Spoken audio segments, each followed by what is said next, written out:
I hate this game. You don't know that yet? Oh.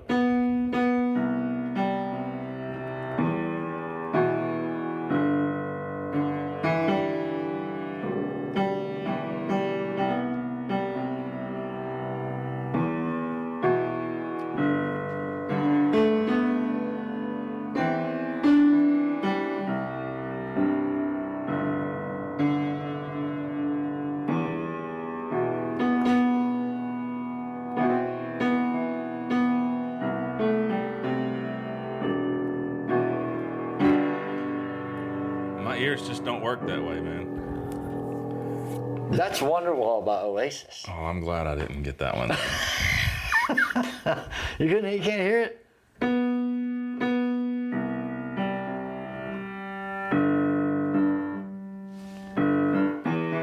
I thought you get it on the. No. I hear it, but I thought you get it there. no. Not an Oasis fan. I mean, Not of that song. yeah, there we go. Yeah, it's hard. It's just overplayed. Oh yeah. But I mean, it's hard. It's a good song. It is a good song. Hot take of the day. It was certainly played a lot on the radio and stuff when it came out. Those guys ruled the world, bro. Oasis was all over the place, slamming, and had a whole thing. Oh, I like shout out to the Kingdom. I like the whole British thing, dude. I think they're all British. They gotta be, right? Even if they're Irish or Welsh or Scottish, I'm with all of that. All of it. Yeah, Kingdom. Shout out. Hey, everybody. Welcome back to Great Measures. My name is Richard. This is Judson. Great Measures. We are not going to turn this into an Oasis channel. Richard hates Oasis. But this is a Metallica channel. No, it's not a Metallica channel. So you and I have had a few conversations now about the self-titled Metallica album, the Black Album. We're doing Metallica? Yes, get over it. Yeah. So we know that you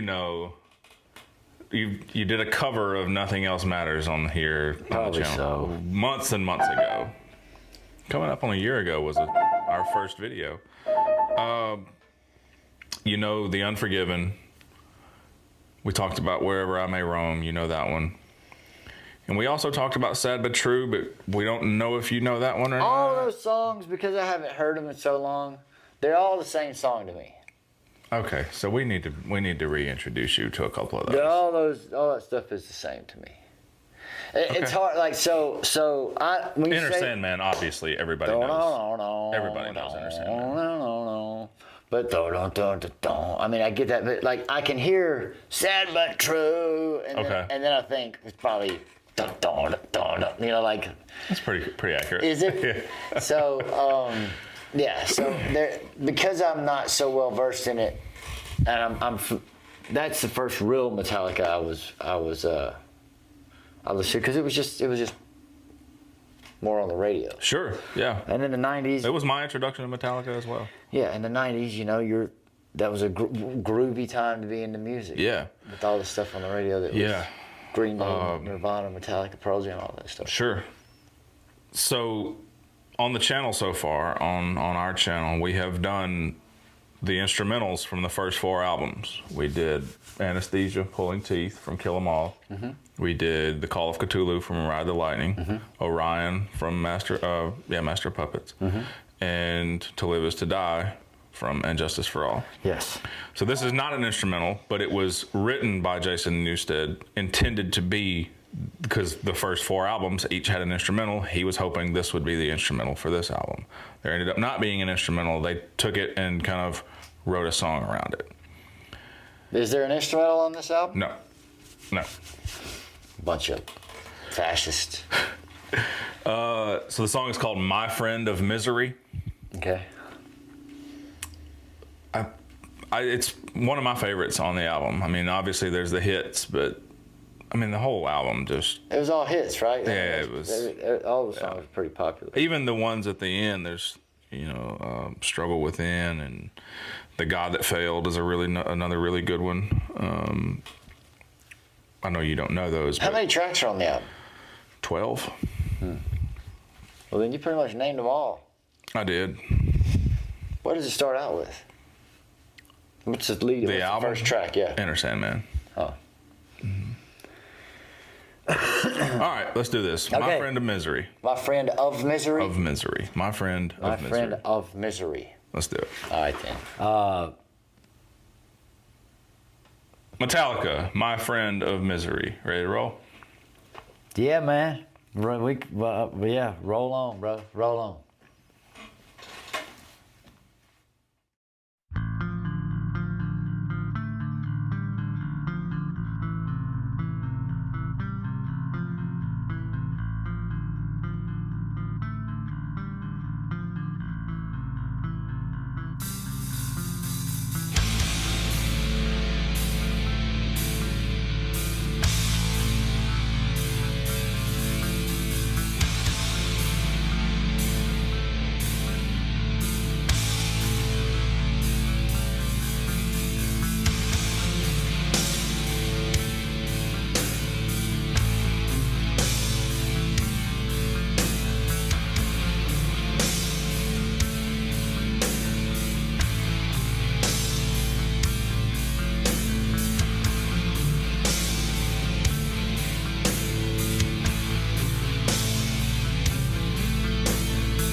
What do you think? I love it. Yeah. What do you think?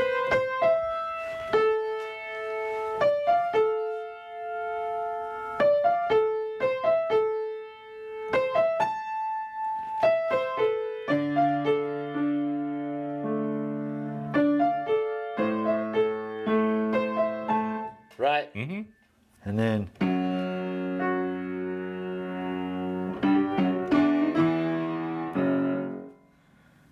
Sing it. How's it go? Boom. That other part. Dun, dun, dun, dun, dun, dun, dun, dun. Anyway, something like that. Yeah, it sort of just moves along, right? Mm-hmm. But this song, and maybe all the songs, I don't know, you can tell me, if all the songs are sort, and this is what the whole thing was the package and how they did it, the formula. Once you get the formula right, you sort of stick with it if it's a good one. And you sort of have everything in here from the to the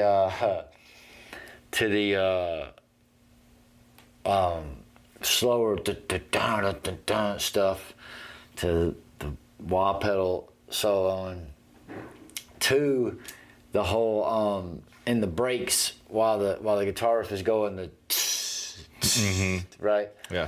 and then the double the harmony guitars, Yeah.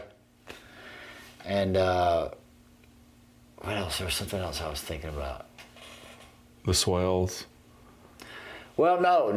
I mean, they don't do that all the time, but Right. But no, I was just trying to name everything. That was in the song. right.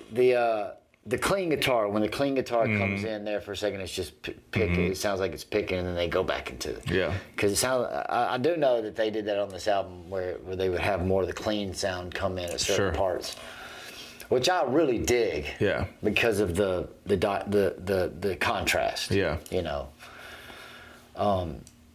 I don't like anything that has the breaks in it where you stop and you and then here you come. I mean, that's just great. Yeah.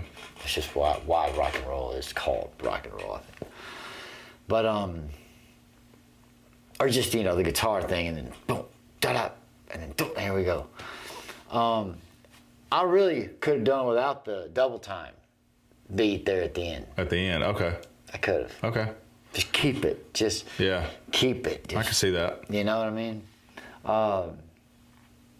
Seemed like, what else are we gonna do? Why don't I just double time it and get out of here? Yeah, I think the story goes, and I'm pretty sure this is one of the songs, but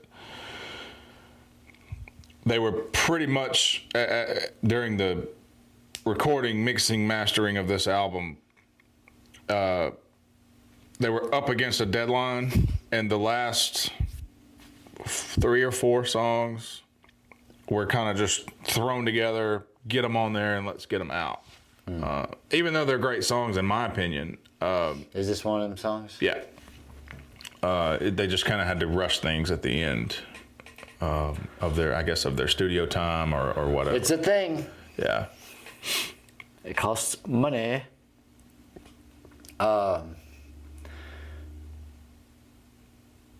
And then also, there's also this was 91, and, people refer to this as the greatest sounding analog album ever recorded. Yeah. It sounds pretty good. Yeah. Sounds pretty good. I mean, it was, supposedly there was $1 million budget, and they brought Bob Rock in, who had done all these big 80s kind of hair metal Analog, albums. huh? Mm-hmm. Yeah, it was all done analog. And then people refer to, it's known as whether it's analog or digital, it sounds amazing. But then when you realize it's analog, you're like, man, they killed it. Yeah, it sounds good. Tape.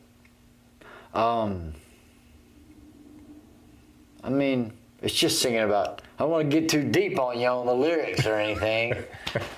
But, go for it. No, I don't really have much. I got a little tied up in the vocal style. Yeah, I could tell.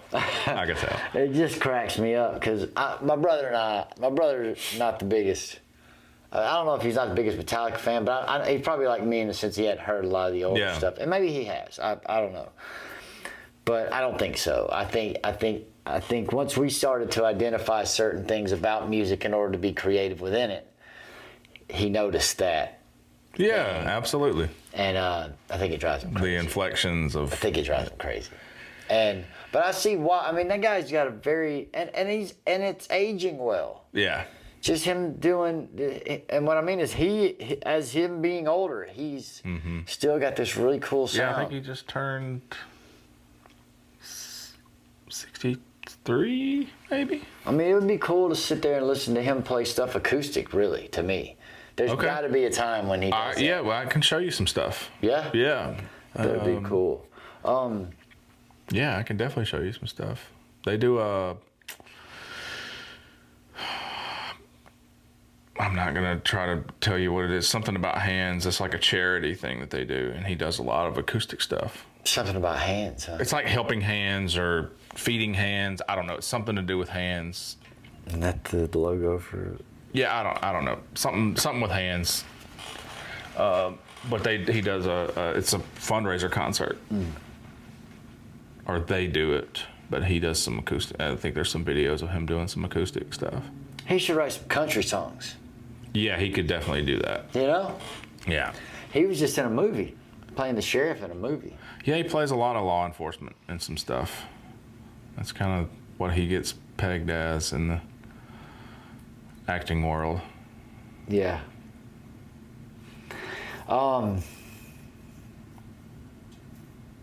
Yeah, I mean, misery. I like the word misery, just how it sounds, and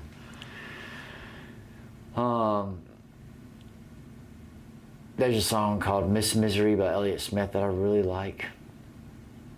So I'm sort of partial to the word misery. But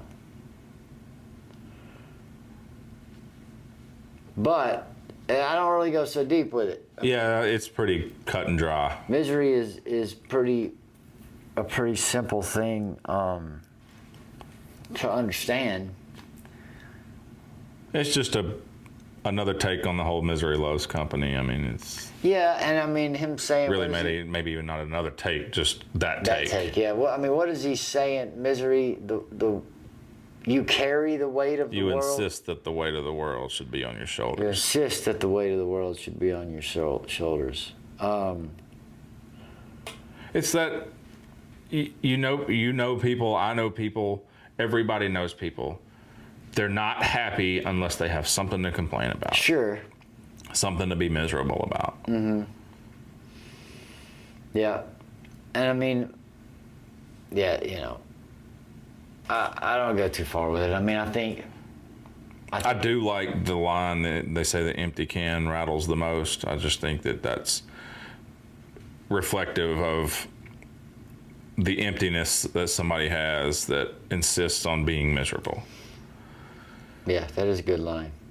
The empty can rattles the most. Mm-hmm. Because there's nothing in it, Richard. Nothing. Because there's no substance in there. None. It's drained of all its cola. So that's what misery is actually doing, going around just drinking up all the cola. And if we could keep misery away from the soft drinks. Taking everybody's cola from them. If we could keep misery away from the soft drinks, happiness. We wouldn't hear the empty cans rattling. Yeah, there'd just be happiness in the world. Yeah. You know? Now I'm going to hear every empty can rolling down the street and think, miserable. Just absolute. What's going on? What's going on in the world? Oh, Jesus God. Somebody rolling the whole thing of cans down and take them, turn them in, and just shut up. And pray for them. And pray for them immediately. You know, it'll get better. Well, thanks for watching, everybody. We are Great Measures. My name is Richard. This is Judson. That was My Friend of Misery by Metallica. That was from the self-titled Black Album. Great Measures. I like it though, James. Don't stop being you, dog. Have a wonderful day, everybody.